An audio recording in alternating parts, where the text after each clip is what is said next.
পাহাড়ি ঢলের পানি চলাচলের জন্য বান্দরবানের নাইক্ষ্যংছড়ি উপজেলার ঘুমধুমে তৈরি করা হয় এই ব্রিজটি। যদিও পুরো ছড়াই এখন শুকিয়ে চৌচির, দেখে যে কারো মনে হতে পারে এটি গ্রামীণ কোনো সড়ক। স্থানীয়রা বলছেন এই ছড়ার বিভিন্ন জায়গায় গর্ত করে তুলে নেওয়া হয়েছে পাথর। দীর্ঘদিন ধরে এমন পাথর উত্তোলন করায় শুকিয়ে গেছে পুরো ছড়া।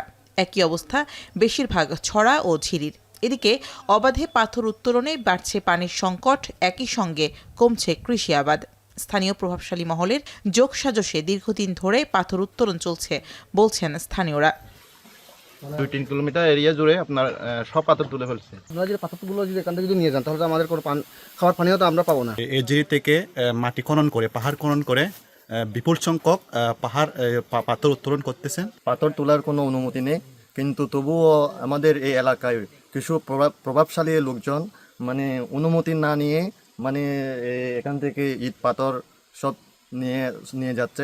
এদিকে উপজেলা প্রশাসন বলছে পাথর তোলা নিষিদ্ধ হলেও অনেকেই আগের নেয়া অনুমতিপত্র দেখিয়ে ঝিরি ও পাহাড় খুঁড়ে পাথর উত্তোলন করছে। এ বিষয়ে বিভিন্ন সময় অভিযান চলমান রয়েছে বলছেন কর্মকর্তারা। আমি ব্যাপারটা সম্পর্কে জেনেছি।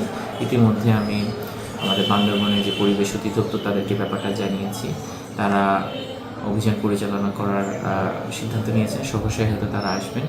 আমি ইতিমধ্যে আমাদের ওখানে যে বাংলাদেশ সীমান্তে যে বিজিবি আছেন তাদেরকেও জানিয়েছি, তারাও ব্যাপারটা নিয়ে কাজ করছেন।